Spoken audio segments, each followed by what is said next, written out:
What is going on, guys, and welcome on in. Happy Friday. Let's take a look at what's going on today. So I want to start off by talking about what is going on right now in the market, the shift that we're kind of seeing, because we are seeing, I think today, again, we're still seeing that notable shift, right? We're seeing tech getting hit. Now, a lot of these tech plays that are getting hit are offering some really nice bounces intraday. So what I found actually that's worked like better for me in terms of like overall, I guess, just like either scalping or if you want to take a day trade or something like that, right? Is I have found that when you have huge red days or huge drawdowns, the bounces are actually really aggressive and they can be epic bounces. Now, especially if you pack in a name that's already down 50% from its highs, well then, yeah, you can see some pretty big bounces. And, a 5, let's say a 2, 3, 4% intraday bounce on a large cap, we're seeing that happen across the board. It's not like that's not happening. And so those option traders out there are making killer gains on some of those bounces. So there's opportunity. I will say it's definitely not a swing trader's market by any means. Now, do I still hold some swings? Yes, I'm definitely doing that, but it's definitely not it has not been a great swing trader's market. Talk about small caps. We'll talk about them again here in the video, but it's definitely been tough for them. Although, it is, I will say there is a light, I feel like, at the end of the tunnel in a sense where we are still getting some decent runners. Okay, so we take a look at some runners today. Let's go back to the hour chart here, or Weeble. Hour is a fresh IPO, ticker symbol HOUR. Fresh IPO here today. It's a small cap stock, so this is kind of heating things up for some IPOs. We got HGSH is up 30%. We had some decent runners. MRIN from yesterday, this is a nice little runner. It's kind of holding up so far today. So, we're seeing some movement off the bottoms of some of these small caps, but, obviously we're not seeing anything super nuts, super crazy, but it's a little promising. So if you get some good news, right, there's a good chance you're going to get that 25+% pop for most plays. Now, that's what we're seeing, and we'll see if that continues. Now, BAOS is a low float small cap. This thing had a pull yesterday down into the 70s, and then it pops to 108 today. So you're seeing, there is some movement off of some of these bottoms, and at some point the market will turn. And we've been talking about, hey, it may take longer than we thought, but we still expect that if we do see a lot more chop this year, then it should be a better year for small caps. Maybe it's not necessarily going to be the overall indices that do exceptionally well, but it should be a better year for short-term small cap plays where we're going to see bigger money flowing into smaller cap stocks because there's more opportunity, right? When Apple stops going up to the degree it's going up, and Google and Amazon and whatever, Microsoft, Amazon actually been kind of choppy too. But when these big names, these large caps stop doing what they've been doing, right? Where is money going to flow? It's going to flow into other stuff that will offer better risk rewards or will just offer more opportunity, right? So at some point that shifts, we're going to see a bigger shift there. And, we kind of get like flashes here and there, a day or two, and then it goes back to reality. Like the first day of January was like, or I think the 3rd. January 3rd was like a really interesting day. Small caps seemed pretty hot, seemed on fire.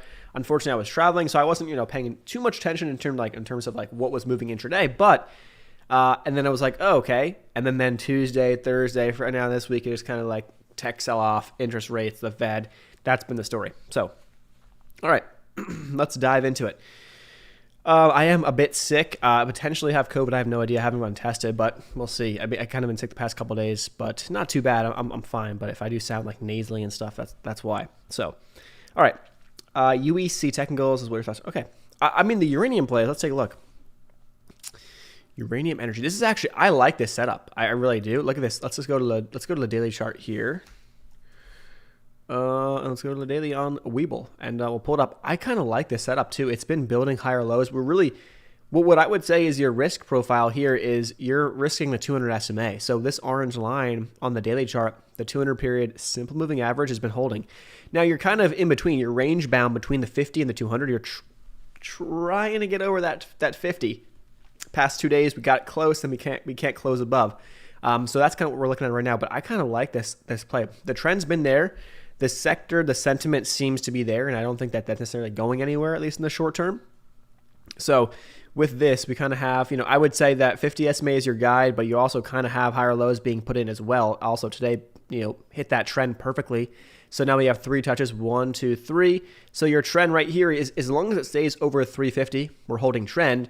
And then it looks like right now the 200 is down towards about 315 or so. As long as you hold over that, you're holding on the, the bigger picture moving average trend, which I like. I mean, that's also, it did dip below briefly here. If you go back to August, it did briefly, but it quickly regained. So we'll see how that plays out. But, so far the past since December, really, all of these candles, these wicks came down to that 200 SMA and it's bounced. So I would use that as your risk parameter. That's your guide. And then we're looking to get back over 4, and a hold over 4 will be key. 50 SMA is at $4, so you want to see this thing building up over 4. If it does that, that's going to be super strong. So I like that setup. All right. Also, I want to pull this up too. Over to FinViz, and let's just take a look. Here's the chart, obviously, of what's going on today. Like, honestly, big names, Apple, Microsoft, not really moving much at all. Facebook is pretty much flat. A lot of stocks are flat, but inside of that, semiconductors are all pretty red today. Banks are doing pretty well. Look at JP Morgan, Bank of America, Wells Fargo, all doing nice today. Those are doing pretty well. The defense plays are doing pretty well. And also, guys, let me tell you, the airlines are killing it. I mean, this is a really bright spot in a sea of chop, I would say. Not looking at a sea of red. We're looking at a sea of chop. Utilities doing well. Energy is doing pretty well. Defense plays are doing good, and the airlines. I mean, I think we're looking at, I've been mentioning it, in the past. I was definitely like a few months early in terms of building out my airline positions, which, it is what it is. I don't really care at the end of the day. I wanted to be there for the bigger move, and so I bought calls out into 2023, so it is what it is. But here's the setup right now on the Jets ETF. I mean, we kind of used the past month and a half to kind of build these bottoms, kind of let the chart construct, and then we started to build higher. And it's really interesting. It's really when that sentiment shifted in terms of, I guess you can look at like the White House and whatever the government, but really they kind of got into the sense of, all right, now it's like Corona's going to be going away, or at least, it's going to get better. It's not a huge threat or a huge shoot or as big of a concern or a threat as it once was, right? In terms of, especially with the new variants, right? And now it's like, okay, that's kind of been more of the narrative. It's less, it's not shutdowns, it's not this and that. It's been more of like back to work, back to school, back to all that stuff. That's been the narrative that's been being portrayed. And it's funny how it seemingly kind of switched on a dime. But that's all it really took. And when that kind of happened, not to mention we have the pill from, I believe, Merck, from Pfizer now as well. So when all that stuff kind of happened, you started to see that shift. And that really took place at the end of December. And it started to hold up. We kind of pushed up, and I was expecting, okay, maybe we'll get rejected here on Jets. Now, the Jets ETF is taking into account a bunch of airline holdings. And so I use that as like an average of the airlines, just so we can get a sense for this, right? I thought, okay, this is a prior area of support around this 21, 25 area. I have a line right there. We got below. We tried to get back above. I'm like, okay, we could get rejected here, and then we built above. So now we're building above. So we're holding up over 21. Now we're over 22. We're building above these levels, and the chart is setting up really, really nice. Pair that with the narrative, at least in terms of the sentiment shift, in terms of now we're seeing that, hey, the variant's not as bad. It actually could be a good thing, and it could be kind of the signal of the end of the pandemic, right? Just to whatever degree. And then now I'm targeting up on the Jets ETF, $25, I think is very reasonable. I think the next 3 months could be a time frame for that. Why? Because if we step it back to last year, let's go back to last year, okay? We're also pairing up now a shift, okay? We're seeing a lot of shift out of tech and into some value stocks, all right? So some of that shift has been into the airlines, it seems like. But you look across the board, and you can go and buy a tech stock that's up a ton over the past 2 years, that maybe it's down 20%, 30%, even 50% from its highs this past year from last year, right? But it's still up a lot. Or you can go and find something that has the recovery narrative, that has the potential, I guess, I don't want to say it has crazy growth. These stocks don't have crazy growth, but it has that potential, and it's got more value to it right now based on where it's trading. And the demand is increasing, right? We've been talking about the TSA throughput in past videos. We can look at some of that again, but I mean, the demand has been there. And so this is what I'll go back through last year. Okay. February. Okay. We really saw a shift, and the last, I guess, like really big, now it's been kind of a slow grind in terms of a lot of tech being kind of, beaten down. Some of the stuff, small cap tech, right? Small to mid cap. Now, if you go back to that period last year, right? Jets goes from from the start of February, okay, to it looks like mid-March, okay? So literally a month and a half. Now, I don't expect a move this fast, but in a month and a half, Jets goes 35%. So that's the ETF. That's taking into account a lot of stocks. Individual stocks, individual airline plays in that span, in that time frame. If you go to American Airlines, I'm not going to even go back to pre this spike right here around the earnings time. Go after the earnings pullback. This thing pulled back to about 1650. From 1650, it went up over 50% in a month and a half. 50% on a stock, right? On an airline stock, right?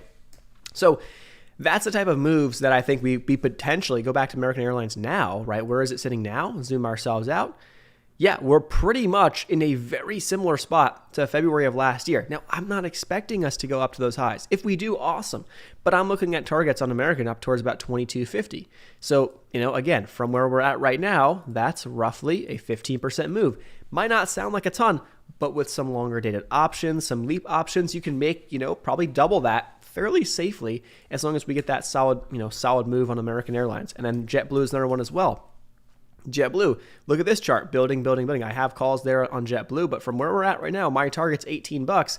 That's only a 17% run. That's very doable, I think, and we did much more than that going into last year. So the question is going to be, right now, I think the market was very hot, so that also played a role into this, but we did see a shift out of tech into value, and so when you get these shifts, now, you may start thinking about buying the tech dip, and I think that there's definitely some great stocks that you can start picking up for the long term and pick up some good deals. But when you're talking about buying that tech dip, we could very well go into a period for the next 6 months. Who knows? Maybe it's 3, maybe it's a month, maybe it's a few weeks where things just kind of flatline and consolidate for a while, and tech doesn't really do anything. Maybe the markets don't go down necessarily, they flatline, but tech doesn't do anything. And then all of a sudden it's like, well, where's the money going? And the money starts flowing, and next thing you know, you start looking at some of these charts, some of the defense plays, some of the value plays, the banks, it's already too late. Now, the banks, I think, are honestly getting to the point where it's too late because you missed a big chunk of that move. And let's take a look. Here's JP Morgan.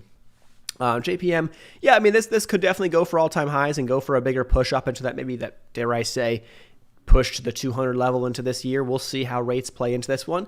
But, I mean, this thing has already made a nice bounce off the bottom. Let's take a look at Wells Fargo. WFC. JP Morgan's not too bad. Wells Fargo is what I was looking at. This is the chart that I was looking at in terms of the banks. This one, I as much as it can keep going, I just don't like. I wouldn't want the risk reward here for me isn't that good. But if it comes back down towards the trend, then that's something that I'd be looking to pick up down towards $50 or even below $50. Seems like a good trend, a good trend line. Dip add or dip buy. So that's the idea. Is that if you're going to look at some of these plays in a month or two. When after now it's like I've been buying the dip on tech and it's been boring and they haven't been bouncing as much as I thought and they're kind of just flatlining, well, then you're going to miss out on a lot of the move into some of the value.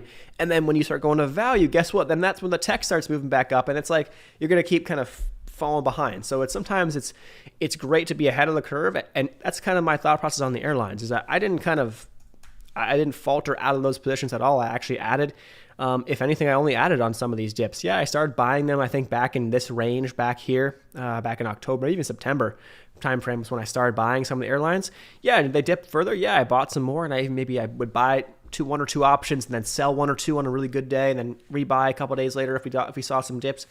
But now I'm looking to hold the core of those positions for the big move, and that's the idea. So long-winded thought process there, at least of the airlines and kind of my rotation, my at least watching that rotation, and that's at least where I have 25% of my portfolio roughly across some of the airline plays. So that's at least the Webull portfolio. So that's that. All right. IWM, let's see. Pinterest, we'll dive into all that stuff. I'm sorry it took me a while to get to these, but I'm going to dive into this stuff now. All right, so IWM, it got rejected at an area that I was kind of watching as to be, an area of resistance, because look at this. If we zoom ourselves in on IWM, and I also want to pull out SPY too, because SPY will look at the overall market, and I think we got some really encouraging signs. Now, I guess maybe they're not encouraging signs, but to me, they're encouraging, and I'll explain why. So this is kind of our gap. We kind of gapped down on the IWM. So here's your resistance for right now. And it's proving to be really strong. So again, up around 227 is resistance right now. So IWM, we need to get above 227 to 230. We close over 230 and we're holding up over those levels. Awesome. That's a good sign. But for right now, we're not. So we're still range bound. I don't like buying IWM right here because we could easily come next week. We could open up Monday. There could be some more news over the weekend of rates and whatever. And who knows, the Fed, who knows what happens? Maybe Biden says something. I don't know. And next thing you know, IWM or the market pulls hard Monday. You can probably get a better dip buy. So personally, we're kind of in between. I would like it closer down towards 210. If you can get it under 210, I like that. For like an IWM like calls or whatever. And that's what I did personally. And I sold some of those as we pushed back up. Just because I felt that there was more value in individual stocks rather than holding like, calls in IWM. After getting a decent move, I'm not going to wait around too long for that. So that's what I did personally. And so ideally, that's what we're looking at on IWM. You want to see that thing kind of pushing up over there, or dare we say, do we want to pull back even further? It's very possible. But we've been consolidating for so long that I don't know. I think it will be very difficult for us to dump below the 210 area and then like consistently downtrend.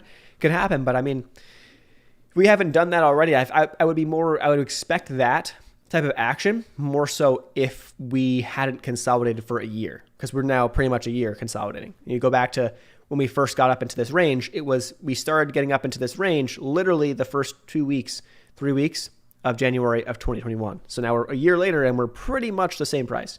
So yeah, there's been range bound, and so traders like that. But for right now, we're kind of just, if I had to bet, I'd be betting bullish once we get down under 215 and down towards 210. I'd be going long. All right, let's take a look at some other stuff. Pins. I'm not a huge fan, to be honest with you. Personally, I'm not also someone who hasn't really looked or really cared to dive too deep. Although this has been an interesting sell-off. This chart is super whack because you just got gaps and it's just not continuous and it's super random.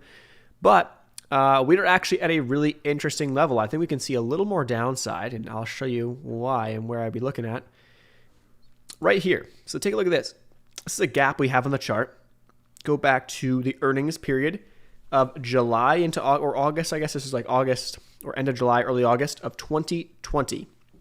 So over about a year and a half ago, right? We had a gap up from 25 all the way up to 30 plus. Okay. Now we're sitting here at 32.69. We're actually flat on the day. Interestingly enough, we are flat on the day. We are right at the top of that gap, which is going to be an area of support. Okay. Also, was an area of support around 32 or so was an area of support as we gapped up and we held up there. Now, a long time later, over a year later, almost about a year and a half later, we're potentially looking to fill this gap. And this gap fill down here would be up or be down to about 25.35, 25.50 or so.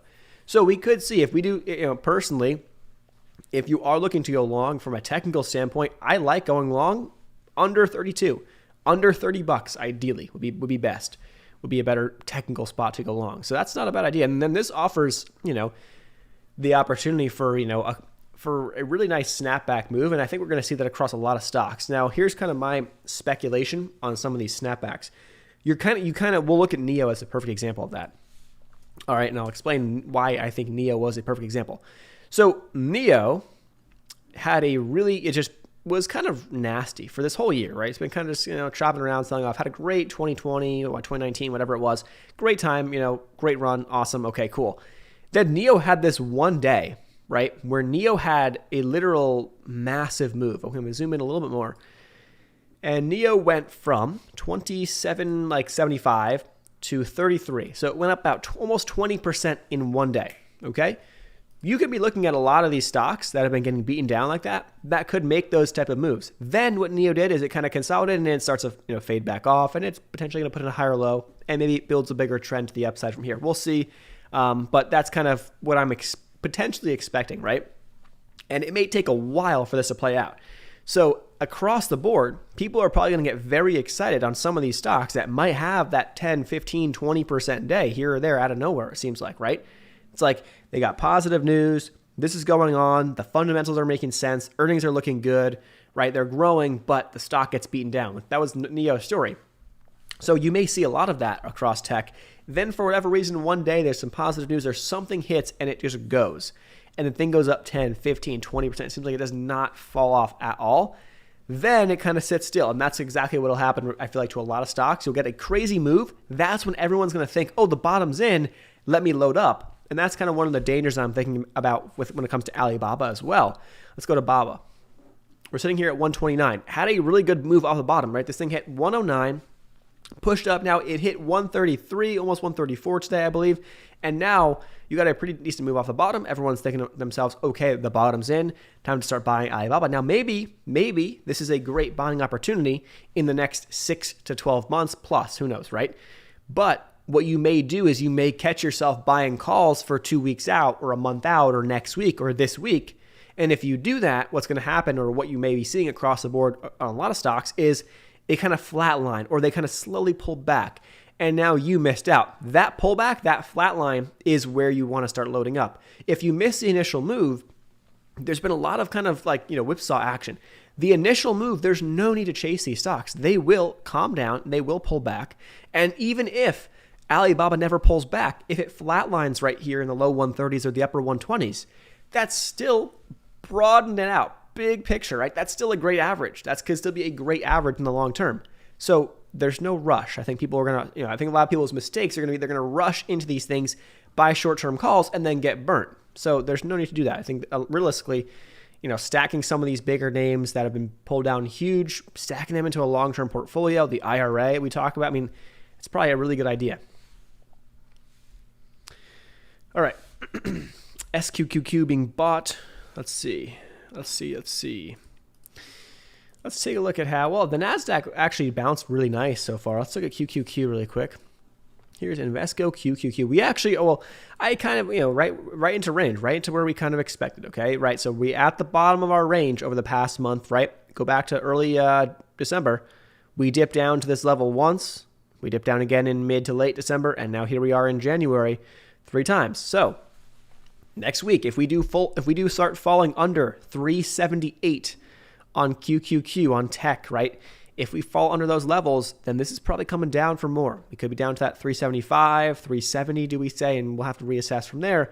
But that could be I'll draw one more line right here, which lines up with some of the highs that we saw back in here. Looks like August time frame. So and that also lines up pretty close to 370, kind of a psychological level. It's about $10 off where we are. It's not like a huge, deal if we do pull back to that level. Again, from where we're at right now to that level, it's only about 3%. We did 3% in one day, 2 days ago. So, we can do it in a day, and the pain's over in one day, right? And then a lot of charts probably, get reset, or at least, take a pretty big hit. And then we can reassess and see how it goes from there. But I think that's a realistic level. So if we don't bounce quickly next week, or we don't build and start building some buying pressure, some buying volume, and start kind of grinding back next week, I don't want to see us just go straight up, obviously, right? If next week we find ourselves over 400 on QQQ, I'd be like, okay, well then buy puts again, because it's time to get ready for the next pullback. That's one of those things. If we do slingshot right back up, but if we don't, and all of a sudden there's some pressure, we can easily fall right below, because now we're testing the same level like 3 or 4 times. Eventually it's going to crack. Same thing with resistance. The more you test, eventually you're going to break through and go for a breakout, right? So it's kind of what's happening, right? So let's see. Intraday, off that level that we had, that was a really good spot. But if you were paying attention, I wasn't looking at it at the time, but if you had looked at this for calls, it could have been a really good idea for calls. For an intraday call, scalp. This I'm sure there were some calls that went 100% on a 1% move in QQQ. Yeah, they probably had some calls that went 100% for sure. AVCT. This is an interesting one. I remember this one was this is a wild one. It's up nicely today. This is actually setting up, because this stock, I remember one day, I think they did an offering or something. I forget exactly what it was. I saw it and I'm like, why is this thing down from like 150 to like under $1? And then next thing I know, I was like, it could be maybe a good swing idea. Who knows? And of course it was, right? So it went from 84 cents to 313. So 250%, 275%, whatever it was. But it's been grinding. So here's the trend. You're kind of holding, you're like literally holding trend perfect. So the trend line right here is actually at $2. You're sitting at 230.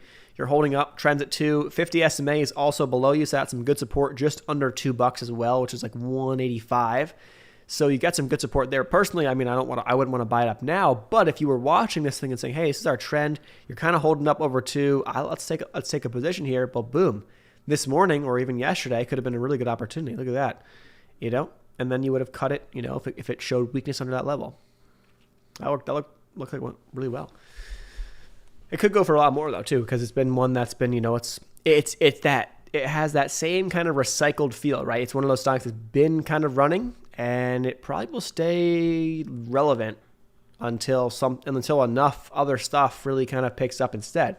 And I don't think we don't really have enough other stuff that's picking up for to make something like this kind of fade off. But when these trends crack, it's really great, because when these trends crack, there is some good downside. Now, personally, I'm waiting on transferring some money into my, my Trade Zero. I made an account and all that good stuff. I'm waiting on transferring some money so I can take advantage of some of those shorts.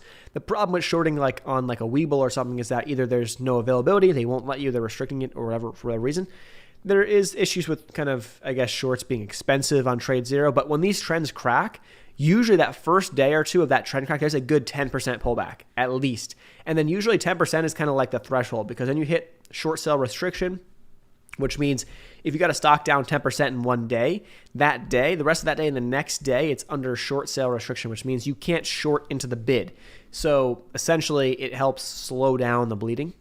If shorts are the ones doing it. You can, of course, market sell whatever you want if you had shares or whatever. But if you are a short and you have no position and you want to enter and you want to get in, you have to wait for an uptick. So that's the short sale restriction rule, essentially. So usually 10% is that threshold. And then after that, it's like, okay, well, the risk reward becomes a lot less in your favor if you're a short. So you want to be early to those, but those have been really working pretty well on some of these trend breaks. And then usually there's been on any pops. I'll pull up a stock here. I have a list actually.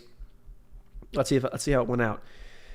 I put a list. I wrote this one down yesterday, and I don't think that you could even short it on Webull. So let's take a look. It's RELI. Look at this, down 12%. So it's exactly that same thing, right? So this had it was building, really nice trend the past couple of weeks, doing really well, hit $10. Guess what? Yesterday was the first huge pullback day. Trend has cracked. Guess what happened today? Well, the stock has opened up. It tried to pop at the open because it was under the short sale restriction, I believe. And then boom, that was that pop to short, and this thing hit a new low. So that's kind of what you have is after that first 10% down day, any pops against that level or any pops back up are generally good shorts, obviously within some sort of risk parameters before you enter that trade. For me, it would have been this. I have this trend line right here. If I took this trade, I say, okay, I'm looking for a short here. Obviously, I can't short on Webull right now. This is why I want to move over to Trade Zero for just shorting. Like that would probably be the only purpose of that account, would be just shorts like this.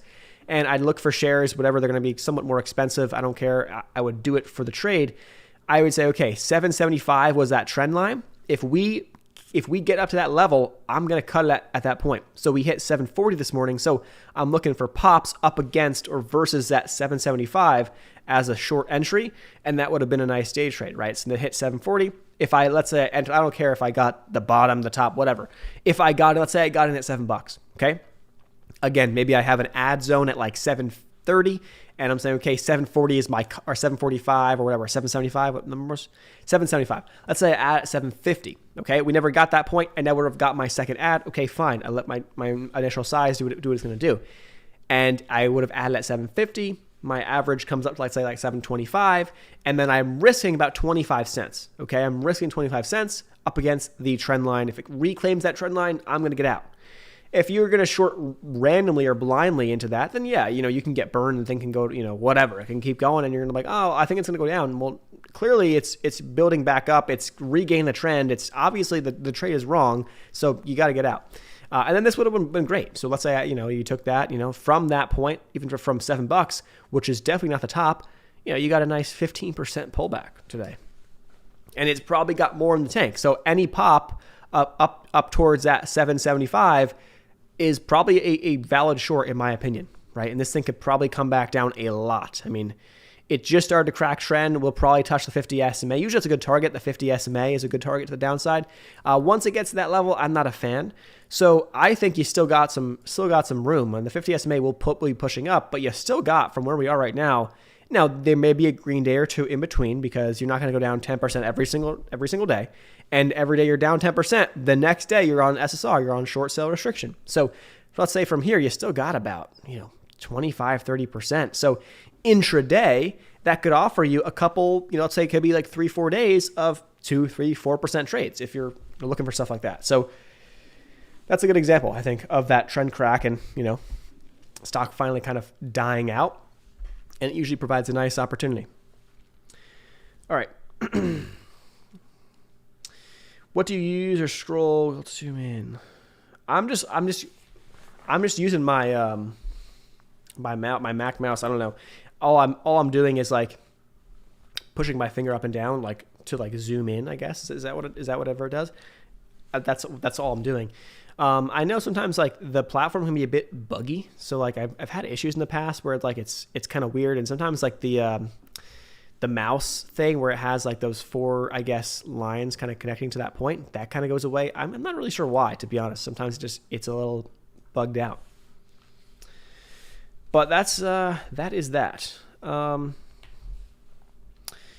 the money go? Yes, exactly. I think that's the thing. Another thing too is also when it comes down to rates, people associate, or people I think are getting under the impression that rates going up means stocks are going to all go to zero, like it's going to be the end of the world. No, it doesn't mean that SPY is going to zero. We'll talk about SPY actually right now. We're by the way, we're at the 50 SMA here, so we're at a possible bounce point.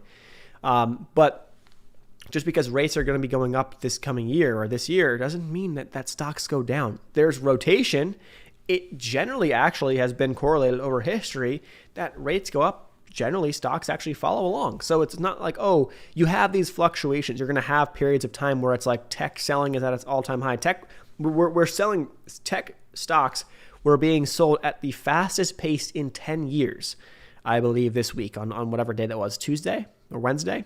I mean, yeah, that's going to happen. But again, does it really start to make sense though? If you already missed out, or let's say you didn't sell or whatever, like if you missed out on shorting stuff or looking for puts or for whatever, and now you start looking at shorting tech, yeah, you could, and if we do see a bigger drawdown, sure, there's probably plenty of opportunities out there, but a lot of stuff's already taken a pretty big haircut. So is the risk reward really there in your favor?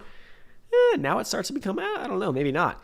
Also, you're literally at support on the NASDAQ. Here's the NASDAQ. We are at support.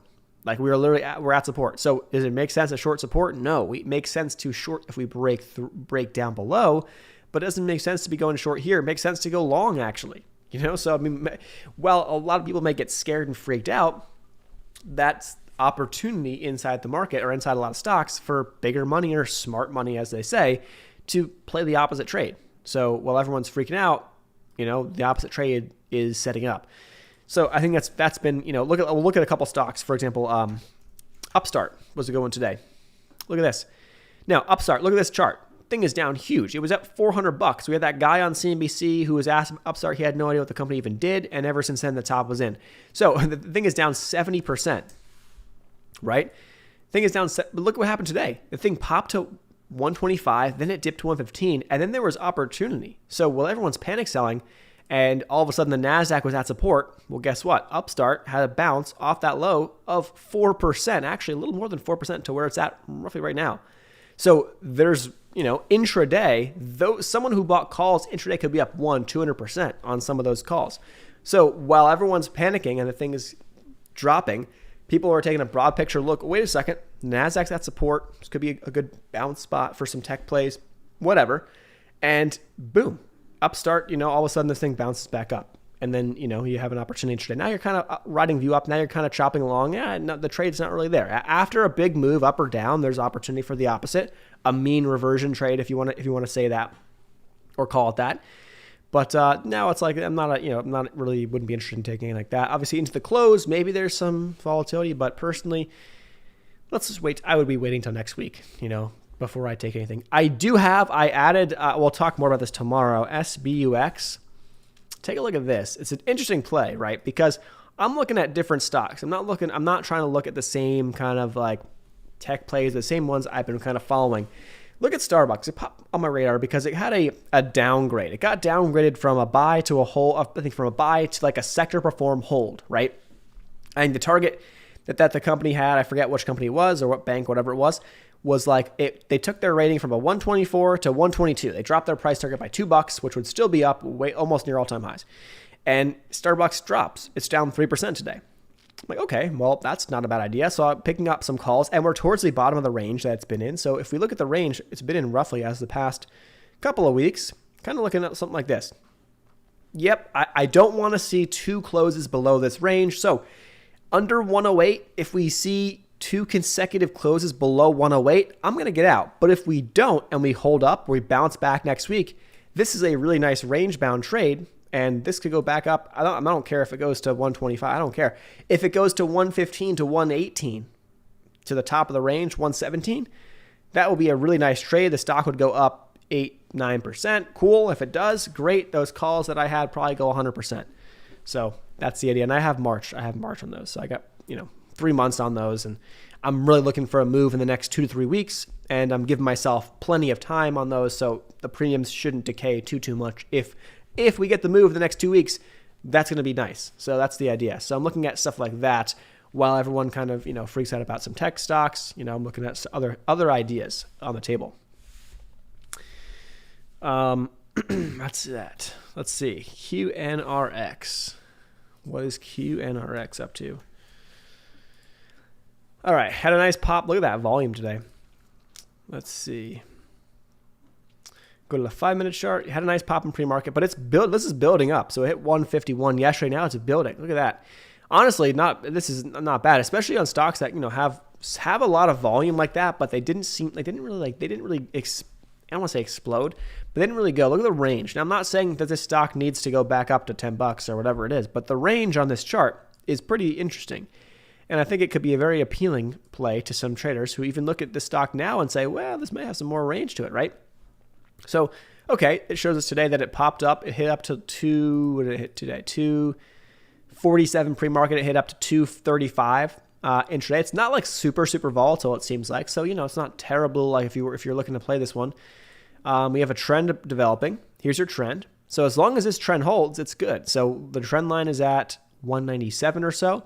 We're at 205. Ideally, I would like it down closer to $2, if not below, would be a better entry point.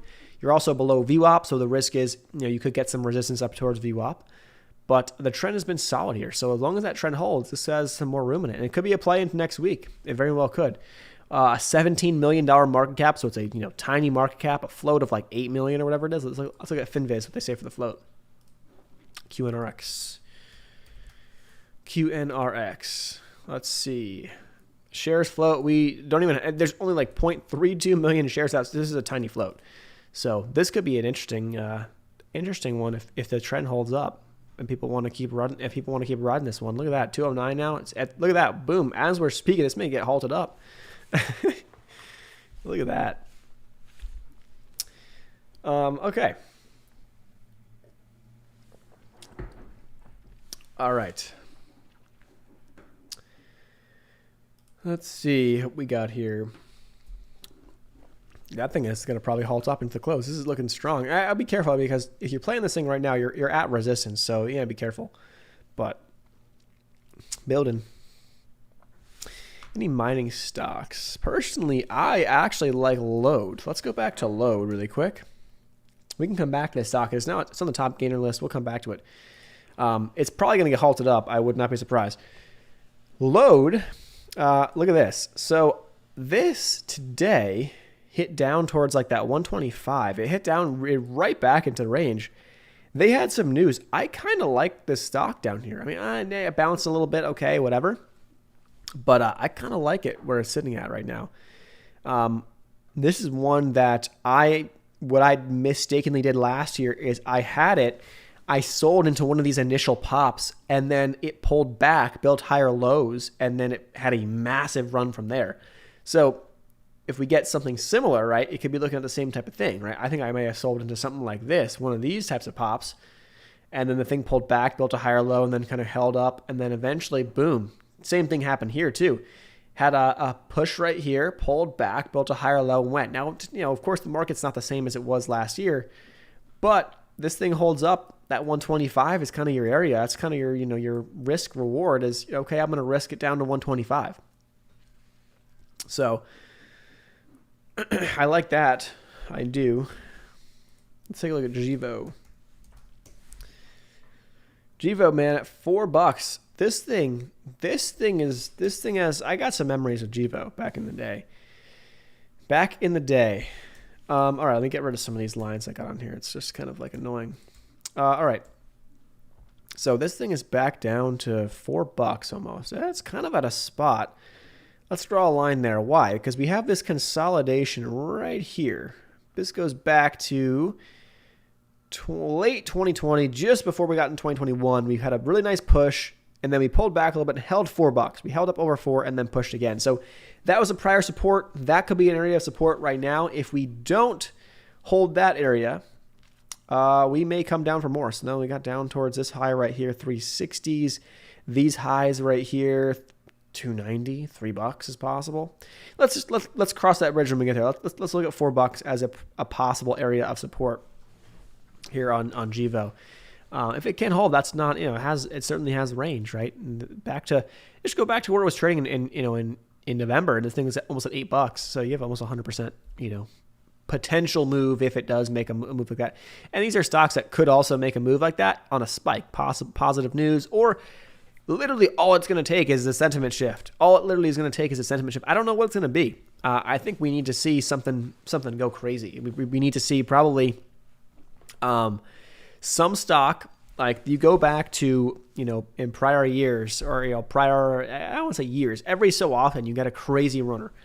DWAC was one that really set things off a couple months back. Some stocks, not everything, but it was a pretty hot period of time, I would say, from the end of October into like early November. Was hotter for just small caps, for some penny stocks and stuff. It had a crazy move. This thing went nuts. It went from, went from like $10 to $175, a 1,600% move. You need something, if something makes 1,000% move, people get interested, eyes are on it, and it's like, wait, what's going on here? And I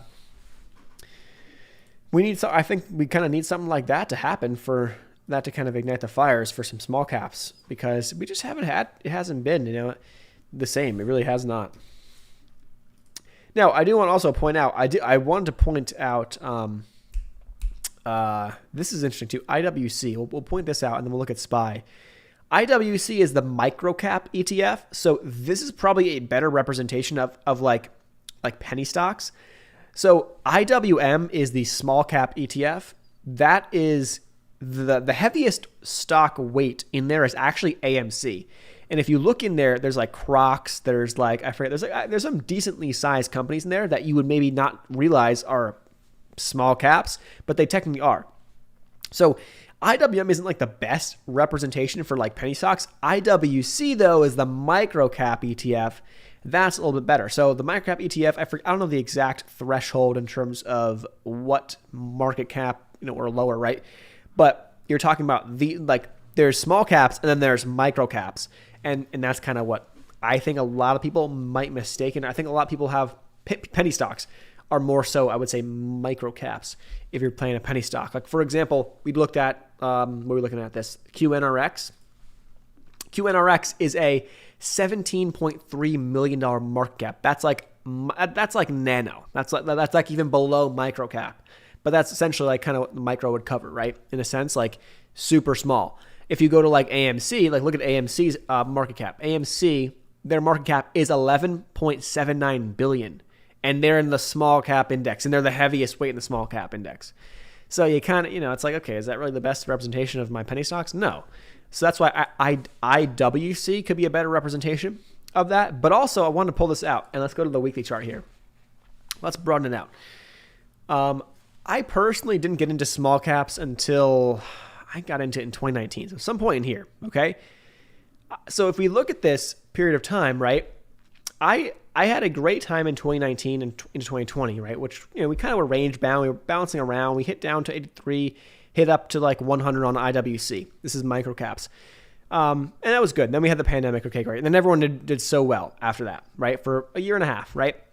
We have to understand that we haven't really seen, okay, what has happened. If you haven't been around and trading small caps since, let's say, 2018, well, look at 2018. You had a pullback or microcaps from 109 to 90 or 78, almost a 30% pullback. So 2018, I'm looking back and saying to myself, man, would have been really great. I was looking at stocks and stuff. I wasn't trading penny stocks, or I wasn't holding any penny stocks at the time. But like that would have been a great experience to have, because if you had that experience, now you have a better feel for kind of almost what's going on right now, right?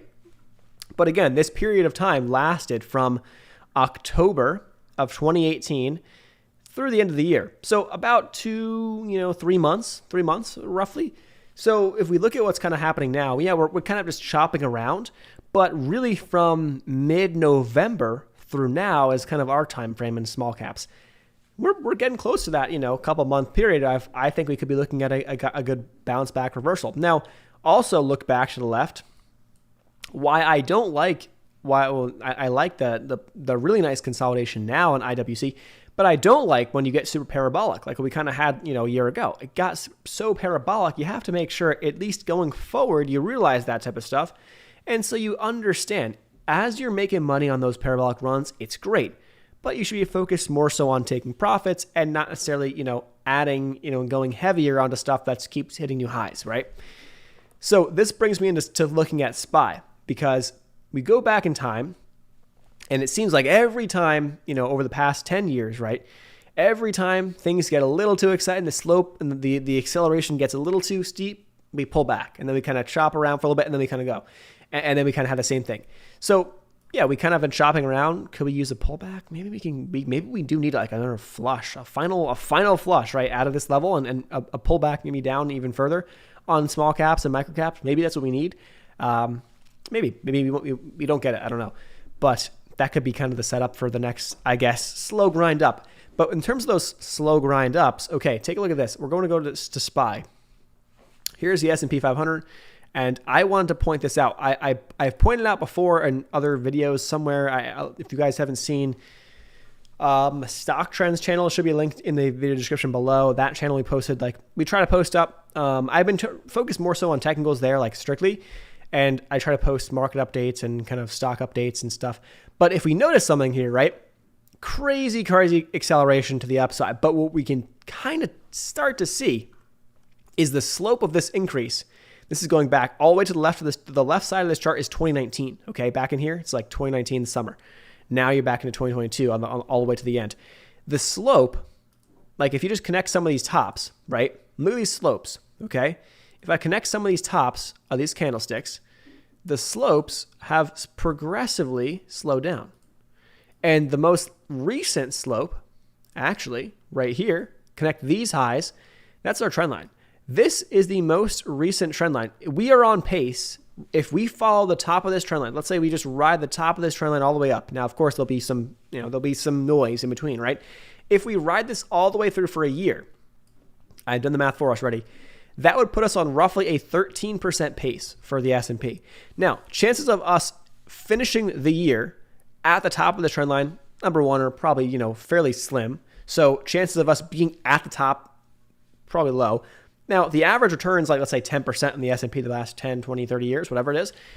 If in the last 30 years, the S&P returns average 10, we're actually right in range of average, right? No, it's very possible that if we kind of chop around, let's say the market kind of chops up and then it chops, down for a little bit, and then all of a sudden we kind of finish back up in between and we kind of go like this, and we're still respecting this trend line. Maybe the trend line changes again, who knows? We very well could have a sub 10% year in the S&P. And that would be really, in my opinion, that's really good, because then it kind of is almost a reset, and it says, okay, we're not continuing to go parabolic. Yeah, we had a lot of money flooding into the market and the Fed and all that stuff. Yes, that starts to finish up and wrap up, and we kind of get back to some sense of normalcy, and that may be the case come by the end of this year, and we may be looking at a very realistically, just normal year in the S&P. And that's kind of what I, would like to see, and it seems like we're starting to get to that point. Again, right, we can still have these lows. Even if we trend like this, again, right, this is still on good pace. This is kind of how you would expect the market to, if the market just went up at 10% per year and it had a steady pace, we're kind of like, based on the past couple of weeks, we're kind of in that rough kind of range and calculation of on pace for that. So I think that's a good thing. I think it's a good thing that we're seeing that, and it's not just continuing to go straight up. That's why If we just shot to all-time highs again next week, then you gotta, I don't want to say get nervous, but then you start thinking to yourself, okay, well, here we go again. Maybe it's not maybe. I think it's a very smart idea to put yourself into some hedges as we get to all-time highs again. The faster we hit all-time highs, the sooner or the larger the hedge I think you should have for the downside risk. Now, obviously, I wouldn't have a massive hedge, but because you can also be sitting and waiting for the crash for months, and eventually it does, but the stock market went up 5%, and then it crashes 5%. Well, you technically are back to zero. You didn't make any money, and the hedge didn't really matter. So, it's the timing it's all about the timing, and that's why the hedge is a hedge for a reason. It's not supposed to be the biggest bet in your account, but it's a hedge. So, we'll see what happens. That's at least some of the stuff I've been thinking about and noticing. I kind of like it, the pace that we're on, but we'll see. All right, let's see. Melly downgrade today. SE dropped a bit. What are your thoughts on two emerging market stocks? Let's take a look. Let's look at these charts. Sorry if I don't get stuff sooner, if I go on a rant, whatever. Okay, this is an interesting. Look at this thing. Okay, this had a crazy run. I actually I'm going to put a line right here. I like that area. So I think risking this thing, or roughly, risking it down to about 940 looks like a decent risk reward in my opinion, just chart wise on Melly. I don't know enough about them though, to be honest with you, fundamentally. So I can't speak on that, at least as of now. 200 SMA is also, just below, and with time, the 200 SMA here on the week, this is the weekly chart. The 200 SMA will kind of rise up. So I kind of like that level. Again, let's go to the daily chart. Rejected. Now look at your resistance here is the 50 SMA. Look at this. Blue line is your resistance. Hit that resistance almost to a T, perfect, and then it fell off. So we got to reclaim that. Over that starts the sentiment shift in terms of building this momentum back to the upside. But from where we're at right now, we probably to prior supports we saw last year, or no, this is 2020 actually. You got about 10 to 12% downside risk from here, potentially. Obviously, you can go lower than that, but to that support level. Let's see, look at SE. A very similar situation here, I think. Was a great trender. Now it's coming down. It's like, wait, where is it going to come to? I don't know. That's where I think, to some degree, this is a good. These are you kind of have to have a feel for the fundamentals, because if you don't, then you'll catch yourself looking at these things and saying to yourself, well, where is this going to go? Chart-wise, it's a little interesting because it's not like we have perfectly drawn, perfect levels, support, resistance. But if I just take a look right here, I'm not even going to look to the left. Let's see how this line lines up. If I draw a line right in, let's see, is that even right? Kind of right in there. We kind of had, that was a top area of choppiness, area of interest. And then we kind of got above that level and held up, and it held support there. So that's an interesting level. Let's see where we're at. Look at that. Boom. Pretty darn close to where we're at right now. So if 175 can hold up, that seems like that could be an interesting level here on SE, on C. If that area holds. Look at, but again, it's so funny how you hear the term, right? Stair step up, elevator down. So it took us, you go back to the pandemic lows, right? Okay, let's go back even pre-pandemic, right? You go back to 2019, whatever, mid to late 2019, okay? Things at $28, it grinds up for, whatever that is, 2 years. In 2 years, the thing is up 1,100%. And that's that's an insane trend, right? 2 years, it goes up that much. And then guess how? Obviously that's a, great return. But in literally 2 months, the thing is down 50% in 2 months. So you might have had huge gains, and then in 2 months, half of it's gone. That's the story of a lot of stocks. So the slope down is so steep. So that you have the stairs, you're taking up the stairs up, you're kind of going up and up and up, and then you just kind of hop in the elevator and you go right down. It's that's how it is across a lot of these names. RBLX discount from, yes. Let's take a look at this. This is an interesting one. I do like, because again, we filled the gap. This is really good. I like it. Again, there is risk here with some of the tech plays, because again, if we do see some more broad sell-offs in tech, there is risk. But here's a range under $90. I honestly like this thing if it goes lower next week, I'm picking it up in the IRA. Why not? I probably will. I moved my IRAs. I had one with Webull, and I was like, no, I don't like that, because I was seeing my position on my IRA and my portfolio, and I was like, I want to just have the IRA. I want to look at those. I want to buy them one day, check in from time to time, kind of forget that I even have those positions, and then look back every couple months, because I'm going to buy either super long-term options or I'm going to buy just shares and just forget about it, right? So I moved the IRA to TD Ameritrade, at least for now. That's my plan. And so I put some NEO in there. I'm waiting for some more funds to transfer in, and then I'm going to be starting to buy some other stuff. Roblox could very well be one of those IRA trades, right? Where I just grab some calls. I pull a Pelosi, right? I grab some $100 calls out to, like, I can even go 2024. Let's look at those. Let's go to some of those. Let's see. 2024, January 2024. Let's go I go to like $80, or I go to like, these are expensive, but if I was to go out to even $100, right? There's $30. Okay, so yeah, I mean, like, you're paying like $3,000, right, for one option. Now it's risk, but could that $3,000 turn into like 6 to 8? Yeah, it just makes sense to get shares, to be honest, at that point. I don't know, but you can play something like that on some of these things. So it depends on the stock, I guess, if you wanted to go calls or just go shares. I mean, Roblox, probably I would go shares.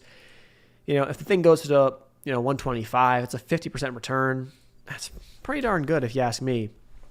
But yeah, they're hurting on this one because they bought these back in December, right? Roblox was, I think, I know it just dipped down. Roblox was just under $100. It was like teetering around $100, and they bought $100 calls out to, I believe, 2023 January or the 16th of September of this year. I forget which one it was.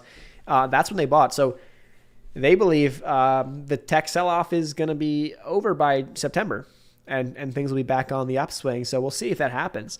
My other speculation too. Now, this is just maybe me being, thinking out loud. I don't know. I'm curious if anyone has the same thoughts, and who knows. But what if, right? They had made, I think I saw a stat, they made like $16 million, and I forget, was it like 2 years ago, in the past 2 years? I forget. They've made a ton of money. They're old enough. Doesn't really matter, right? So they just invested $2 million, okay? Or 2.6 is what we did the math on yesterday in that video. So what if that 2.6 was almost to throw people off, right? What if it was like, okay, we'll do this. We'll take the loss on these, because you know what? They're on our backs. They're kind of thinking about this. We want to get everyone off our behinds. And if we take some big losses this year, well, we'll get everybody off our backs, and then the noise goes away, and then we can go back to making our money on the side, right? So I'm just thinking maybe that's just too outrageous to think about. But what if that's kind of the thought process as well? I don't know. We'll toss 2.6 away. We don't need this 2.6 million. It's fine. We'll write it all. We'll get the tax deduction, whatever, and then we'll go back to our ways after that, right? No one will bat an eye. I don't know. We'll see. It's going to be fun to watch and come back to those positions in 6 months and see, okay, are they even remotely close? Are they, realistic or what? What happens if I have a negative cash balance because of margin and I hold it overnight? You should, to some degree, you should be able, that you shouldn't have a problem with that on your brokerage platform, but you're just not going to be able to buy, obviously, anything else. So you're going to be paying, I believe, margin fees. I forget the fee structure for Webull specifically, but you'll probably just pay like a margin fee. And it's not the end of the world. Personally, I'm moving towards, I keep saying I want to consolidate, I want to have more cash, and I've been consolidating positions. I kind of use like the Starbucks almost to like diversify, if you want to call it that, into some different stocks, not just like, tech and small caps. But as a swing kind of goes, right, for me, I want to start holding a lot more cash this year. So one of those things I want to start doing more is holding a lot more cash. Honestly, I wouldn't have a problem being 25 to 50% cash almost all the time, and have some swings, right, doing their thing. But to be honest, I think that's probably better for this type of market, and then that'll change, and it'll change again. But it's not the end of the world if that's where you're kind of sitting at.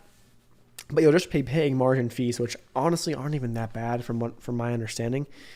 It's if you're using margin, if you're using, stupid amounts of margin for long periods of time is when that can start to add up. But I don't believe it's terrible, in terms of fees. All right, I'm trying to look and see what happened here. This is an interesting stock. I have been wanting to get rid of this position, VECT, VECT, because it hasn't done it. I'm up like 30-something%, and it just hasn't done anything. Okay, well, I'm up good. I'm going to take profits. I've taken a good chunk off, like half, maybe like almost half of the position off, probably half. I have some more sells to take off more shares higher, right? Obviously, we can see, but look at this chart. I mean, the thing hasn't died. The dips get bought. Every dip has been getting bought on this run, and it's surprising because in a small cap environment, that hasn't really held up that well. This is held up. It's what's the market cap? It's $173 million market cap. It's low float stock, I believe. Let's see, it floats like 30 million or whatever. Okay, it's pretty low. We go to Finviz. We can go to Finviz and double check on that float. Let's see. Yeah, shares float is roughly 3 million. Okay, well there you go. So okay, it's a super low float stock. So yeah, it's just like it hasn't died, and I have the feeling that I'm gonna wake up one day, right? The day after I sell it, I'm gonna wake up one day to a PR and see it at 10. Is what's gonna happen. So I'm not gonna take myself out of this thing just yet. I'm gonna probably turn this to 50. Just to change that really quick. Yeah, and then that's the kind of the thought process there. So this thing, if it falls under 450 now, if it gets below that level and it closes below that level, which it hasn't done actually in like a long time, then I'll be out. Kind of like using a trailing stop in a sense. But if it holds up, I mean, I again take a step back. There's absolutely no reason to sell. So even though I kind of want to sell to clean up positions and move something else, well, this could still go another 30%. And so I would be missing out on all those gains in a pretty slow market for small caps. I want to make sure I milk out what I can with what's working, right? So we'll see how that one goes, but just kind of hanging out with it. SPC, I looked at this one a while ago, and now it's like, oh yeah. I was looking at this thing in the 14 area. Look at that. Yesterday was a really big dip day for this thing. I think so. I mean, this is not going to go anywhere. Let's be real. I don't know the longevity of this company in terms of like, okay, do I really believe that it's going to work out? There's so many risks, I believe, but it's an exciting company. It's very exciting. So I could see it. I really could. Down here, you're getting back towards like, your SPAC levels, right? I mean, come on. You're getting down to a pretty good risk reward. Obviously, if you're buying it here, don't be surprised if it goes under 10, so you're not going to be going in with like a massive position. But if you're buying here, it's not probably a terrible idea to start picking something up. I think we can be back at $20 all of a sudden in a couple of days. This could have one of those relief bounces, and it has, boom. And it's all sentiment shift. I mean, look at it.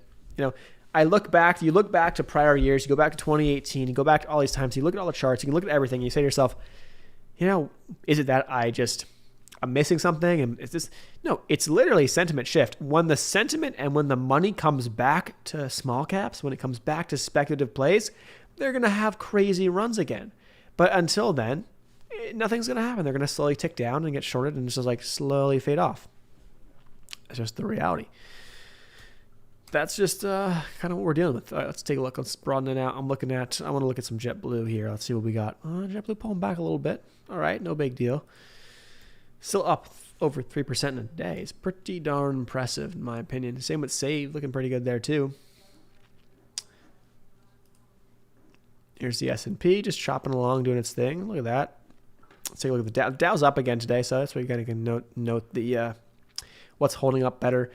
NASDAQ. So the Dow yesterday, what told me a lot was yesterday, I believe, the Dow everything was up. Was it up? The Dow was not, or the Dow was up a lot less, or whatever. When the market was up, okay, the Dow was lagging. Now, when the market's down, when the S&P and the NASDAQ are down, the Dow is leading. So it's like it's showing you that yesterday was definitely more of a dead cat bounce or a bounce day for tech and for whatever, for a lot of those beat down names, because the Dow didn't bounce as hard. Okay, so it was kind of a helpful thing to at least realize and see. And then today it proved it again, where the Dow's up and everything's down. So, okay, the Dow is stronger. Boeing is another one too. I think the heaviest weight in the Dow is Boeing. If not, it's one of the heaviest weights, or at least it was. Boeing, look at this. It broke the downtrend here, and it's holding up. It's holding up on top of the downtrend. So this is good. Risking it back to like 205 is pretty solid. Now, it's up 2% today. Maybe today's not the best day to buy, but this could be setting up for a bigger move, maybe up to like 230 or something like that, for a much bigger move on Boeing. Wouldn't be surprised. You know, this thing has, you know, I wouldn't say it gets back up there, but it has potential to get back up. It does. They got some big news yesterday as well. They had let me look at this up because they had some big news, I'm pretty sure. Let's see. They got some buy ratings as well recently. Clinches deal. They win a $1.7 billion deal. Here's the news. To support V-22 Osprey fleet. Oh, wow. The Navy. Deal with the Navy. Almost $1.7 billion completed by 2026. Wow. That's pretty big. You know, and the thing is, that type of deal, well, what's Boeing's market cap? Let's take a look. Boeing's market cap is $125 billion. So it's like, okay, what is that? Like a percent, a little over 1% of their market cap deal. It's pretty nice, though. It's pretty nice. So that was a nice, that had a little, possibly it had something to do with what we had today. All right. Bitcoin short-term bottom. Yeah, let's look at that. Let's look at that. Not BTC. I always do that. I always click the wrong one. Yeah, I have a line right here too. And then guess what? We're kind of chilling at the line.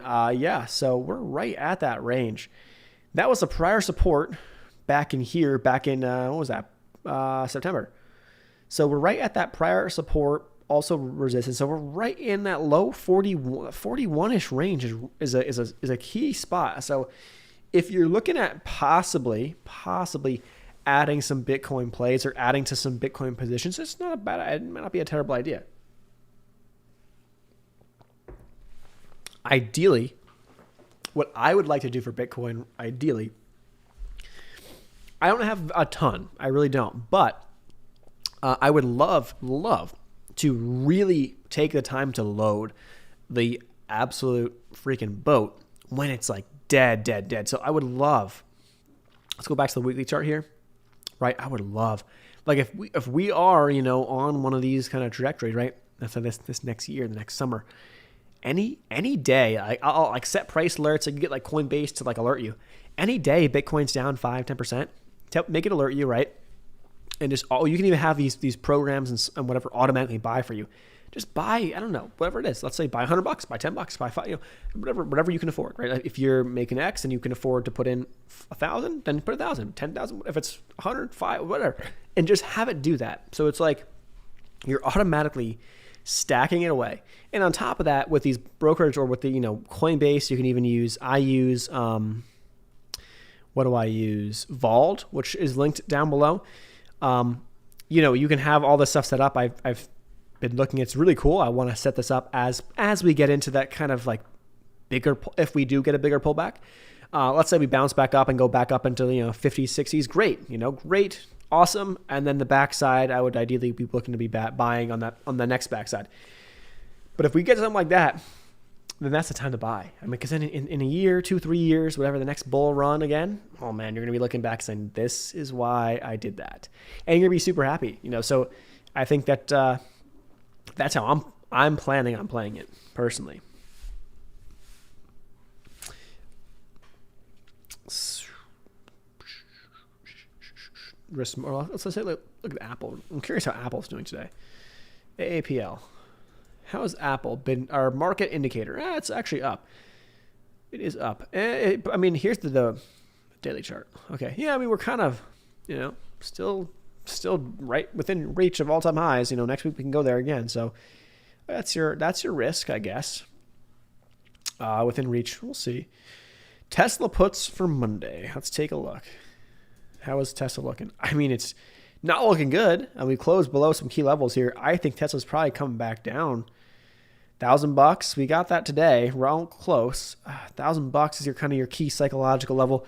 Under 1,000, you can come back into that 900 range. I think very well could be very possible we come back into that 900 range on Tesla. Tesla's been great. I mean, without even touching options, the past 2-3 months have been great volatility. Just if you're playing shares, you can be shorting shares, be going long shares, and you can do great. I mean, look at some of these ranges from this little gap fill range to the highs, 30%.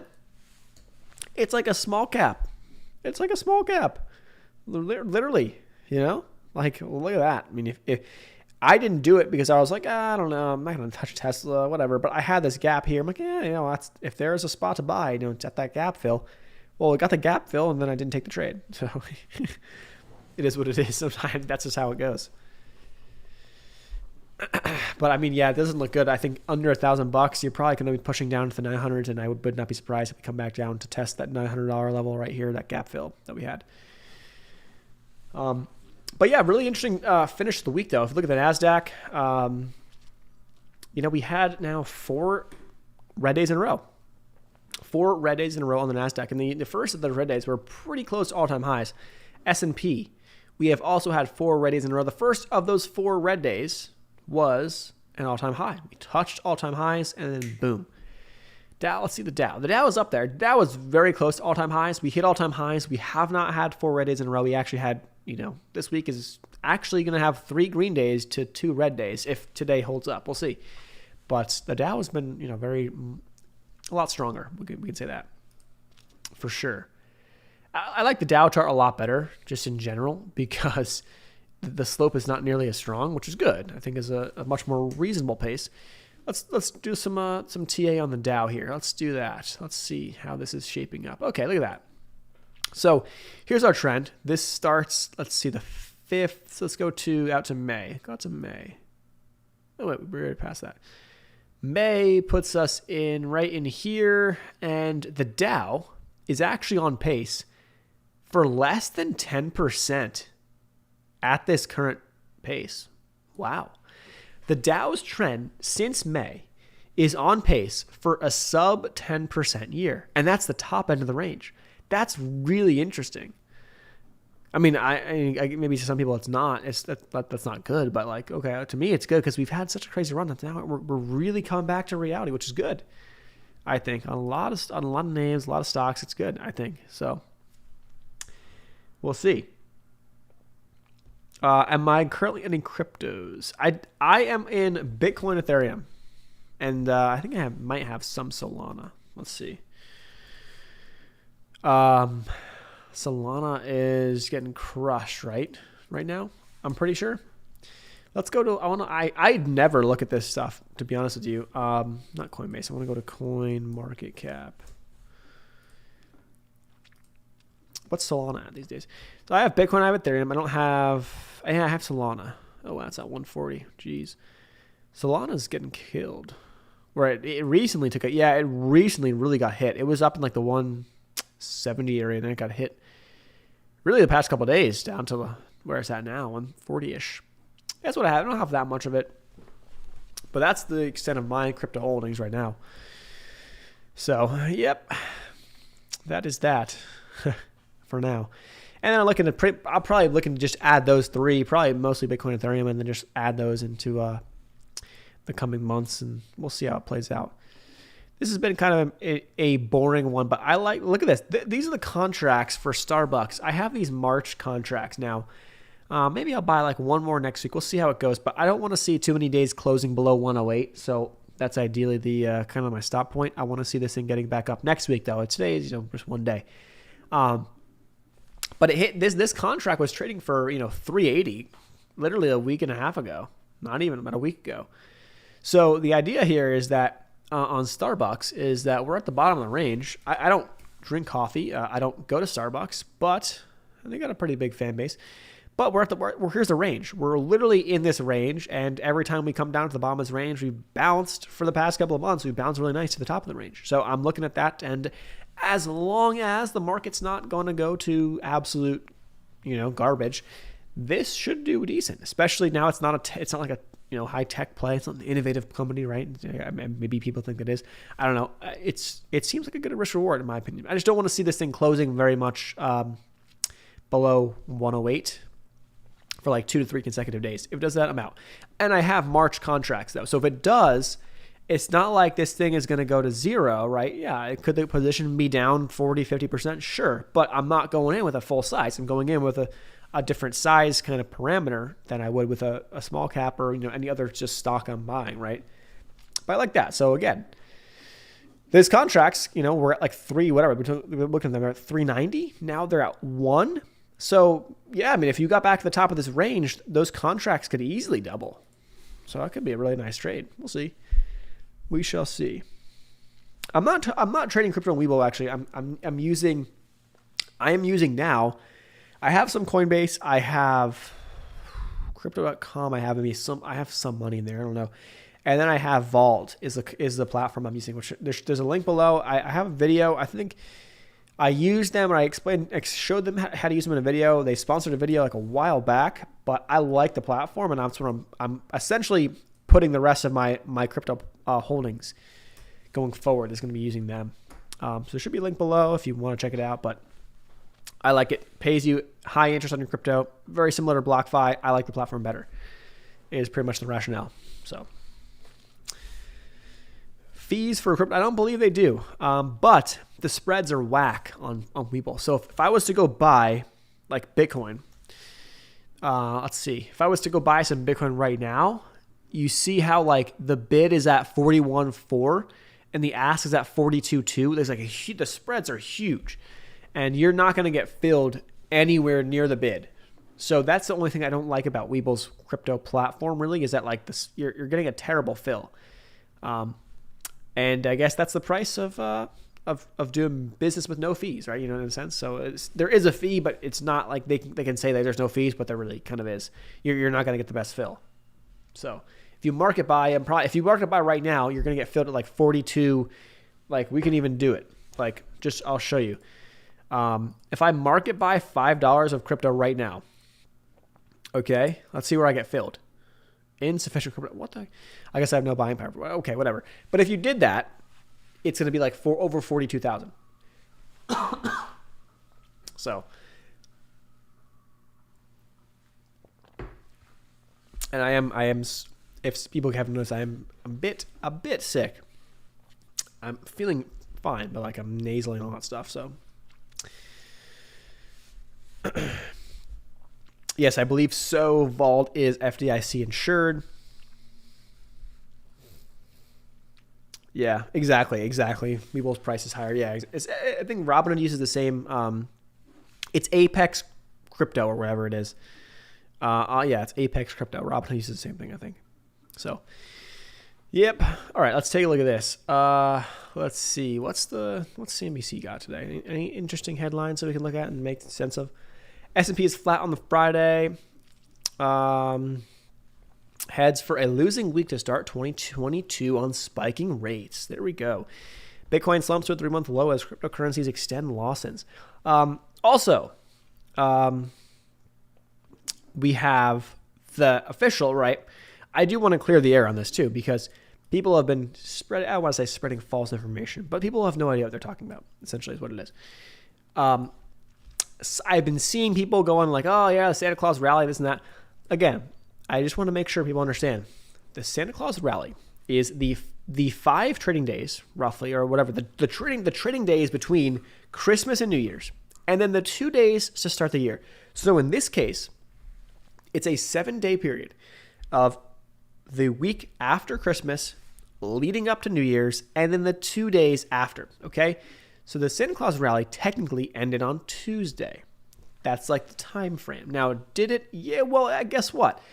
It did, because on Wednesday, the market said, screw you, and we got a slap in the face by the Fed, and then all of a sudden the market came down. So really, honestly, it held up pretty well. And then, things got killed. The first 2 days of the rally were good, and then the rest of the days were just like chop, not much happening. And then it finished off fine, and then just the second after, boom, off a cliff. So I really still, I'm just getting a little. I'm getting impatient on some of the swings, but I'm getting impatient with some of these things, man. It's like I'm waiting on Son. I'm waiting on Son because they literally have catalyst in quarter one. So again, okay, we're only a week into quarter one, whatever. I'm expecting a PR from them soon. Maybe they're waiting for a good time, a better small cap market to do it. So we'll see. But I'm waiting for a PR from them. NBRV, I added a little bit back into those guys. They have a presentation next week, I think on the first 2-3 days of the week. So we have that, NBRV. They got a presentation coming up, so I'm just kind of chilling there. Seems like we may have bottomed, but we'll see. A CEO also bought some shares at $57. 57 cents. So we had that. Other than that, though, not much. NSPR, I'm still sitting on those. Yeah, it's a shame. It's under $3. Okay, whatever. We had insiders buying a lot in the mid threes, so I'm just chilling on those. And yeah, that's really the story for those things. I'll talk more about some of the stuff in tomorrow's video, but yeah, I mean, NVOS is up a little bit today, but yeah, it's just like no volume again. So we're waiting on that. I think this is going to have a great day at some point. Very soon, we'll see. OEG, these calls are going to expire worthless, most likely. Unless there's a crazy rate. The thing is, here's the thing, right? What I could do is I could sell these calls today. Okay? I bought these with a size that I was fine losing, and I'm going to lose it all because it didn't work. It looked good. We had a lot of insider buying. The CEO was all for it. And then guess what? It kind of got going, and then I bought 250 calls. So we're at 207. If we woke up one day, these expire in 2 weeks. I believe 2 weeks, 3 weeks, I don't know, whatever. They expire the 21st. If we woke up one day and all of a sudden OEG is at $4, these calls are going to be juiced up. And so why would I sell these for essentially being worthless when I could potentially wake up to them up huge one day and I'm fine losing it, whatever it is. So I'm going to actually buy 5 more right now. Let's do it. 20 of them. Let's see. We got 20 of those, and we'll just see what happens. The thing is, again, I'd rather let these expire worthless than try to sell them now, because if I try to sell them now, then guess what? I'm going to be pissed if it ran. And so I thought, okay, CEO's buying. We got some insider buying activity. Small caps heating up. January effect. Awesome. It's going to be great. And no. It is what it is. It is what it is. It is what it is. Let's see. Anything else? Market's going to close here in 5 minutes. So let's see. Anything else that's moving? Not really. QNRX. Let's go back to this guy. QNRX, look at that. It pushed. It didn't get halted. I thought it might, but it didn't get halted. And it's just holding up at VWAP for right now. So that's what's going on. GME for another January squeeze. Yeah, I mean, they had a push yesterday, right? So let's see what in the after hours. Yeah, they gave it all back, and here it is. It's trying to push again. We'll see. I would love it. I would love to see that this action happen again. I would love to see some squeezes, but I don't know. I just think that we really need the tide to shift for that to happen. So I don't know. We'll see. Let's see. Presentations and fluff PRs. Yeah, that's the thing. That stuff is not these days. Absolutely not. They're not going to do anything. You could have, it's really weird. I mean, some stuff goes. It's hit or miss on what gets picked up, what doesn't get picked up, and all that stuff. Really. So presentation's not going to matter. You need to have a PR that is juicy, not fluff. And I think that's the reality right now. So I haven't been getting up for early pre-market because I just haven't thought it's worth it. But then when that changes, that I will. But I haven't cared to get up at 5 a.m. to just look at stuff and not, there's like usually 1 or 2 momentum plays every day, but like, the risk reward is not there, at least in my opinion for now. So I like personally, I just like, I've been having a better time just trading like options or something. Like if I was looking for intraday, trading options, like, okay, like, oh, I see this stock is hitting this range. I know I'm looking at this large cap, wait a couple minutes until the market opens, see how the range develops, and then boom. I was eyeing up this BABA trade. I didn't take it today because I was just like, I didn't need to at the time. I was like, yeah, I'm not going to force it off Friday. But I was looking at BABA today, and I was like, okay, had a really good push off the open. It pulled back, pushed up, and I was looking for pullbacks versus the pre-market highs, and we kind of got two of those candles two of those candles right there. These two candles right here, we got those two. And then it pushed from that point. It hit from 130, just under 132. It hit 133, almost 134. But that would have been a really nice option trade if you had, taken options on those. So that's the type of stuff I was looking at. And then, of course, it broke down and then, whatever. Still up. But, those are the types of little trades, I guess, that I feel like are better risk rewards, in my opinion, at least right now. Yeah, Load had a good PR. NNDM, let's see what did NNDM do? Has it even moved? Yeah, it kind of did. But yeah, no, even that's the thing. It doesn't matter. It literally doesn't matter. It's about sentiment. It's about where the money's at. And if the money's not there, big money, it doesn't matter. If the algorithms are not on, and it doesn't matter. It does not. You could have the best PR in the world. It doesn't matter. So it sucks to see, but it's just the reality of the market. That's the reality. That is the reality. January 1st option, 21st option, Shane AMC. I don't know. The problem is that like everyone kind of everyone's talked about that stuff for a while. I mean, we double bottomed here, $20 or so. But let's see. Can I see where we got a lot of interest on these options? The $30 has a good amount of has the most open interest for the January 21st time frame, and then beyond that, 35's got a lot as well. So it's a lot of buying at those points, but that's $30 is resistance right now on AMC, so it needs to really clear those levels, I would say, in a big way. So market's about to close in like 10 seconds. Let's see. This is not looking good here. Market is now closed. Okay, well so our top gainer of the day is up 100%, and it was up more. HOUR, hour loop. But outside of that, the next best gainer is HGSH. Had a really strong close, 50%. AACG is also on that list, up 30%. MRIN 30%. Some good little 30%ers, just nice to see at least. But we need a beast. We need like a small cap to go 1,000%, and that is that. Like we gotta go back. I go back to this a lot sometimes. KODK, Kodak. Go back to Kodak. And when is this? 2020, July, going into July. Look at that thing. It went from $2 to $60. I mean, that's a trade and a half. 2,300% play. That we need something like that to ignite small caps. And the sector, it could be similar news, it could be low floats, it could be whatever, and that's, I think, what'll get things going.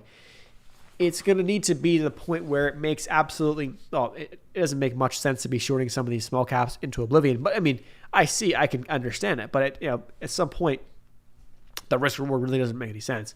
So we'll see how that plays out. Let's see.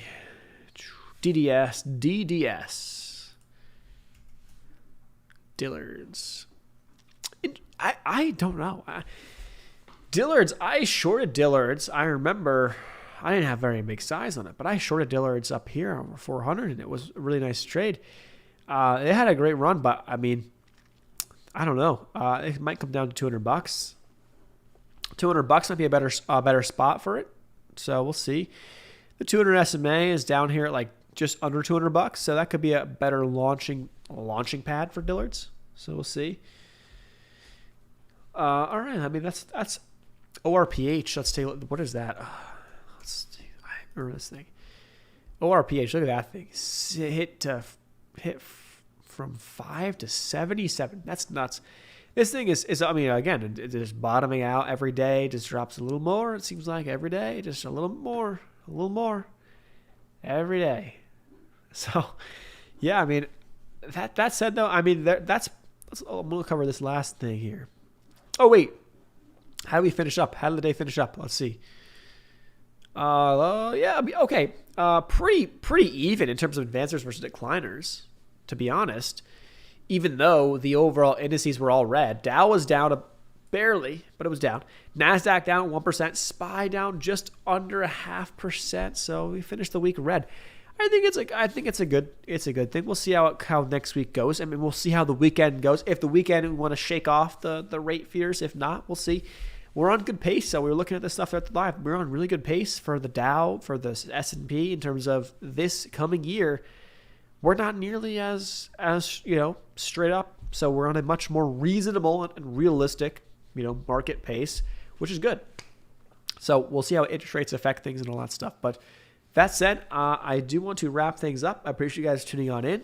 Have a great weekend. It should, I don't know how it's going to be here weather-wise. I think it's supposed to get a little warmer, but it's been a little chillier than usual here in Texas and Austin. But hopefully, I'm not going to be doing too much. I'm a little under the weather, so we'll see how it plays out and how we recover into next week. It should be fine, but I'm going to film the video for tomorrow, recapping or updating all my positions. I know I'm up this week, which is nice. I'm happy to see that, and that's just because the majority of my portfolio, or not the majority, a good chunk is in the airlines, which had nice weeks. So that's helping. And I think that they'll continue to outperform the market for the next 3 months or so. That's my thought process. We'll see. But, these streams, oh yeah, I appreciate it. Yeah, awesome. I'm glad. The streams I'm going to be doing going forward, this is like the first kind of like half makeshift week. I was away Monday and come back. I'm going to be going Monday, Wednesday, Friday streams because I think it's better. We can cover what's going on. We can kind of stay up to date on that stuff. And then I'm thinking about videos Tuesday, Thursday, Saturday, and then a Sunday night we'll do streams when I'm home, which, for the short term, I should be home all the time. Early February, I have a trip to Montana, but outside of that, I'm pretty much just here. So I appreciate you guys for tuning in. Consider subscribing.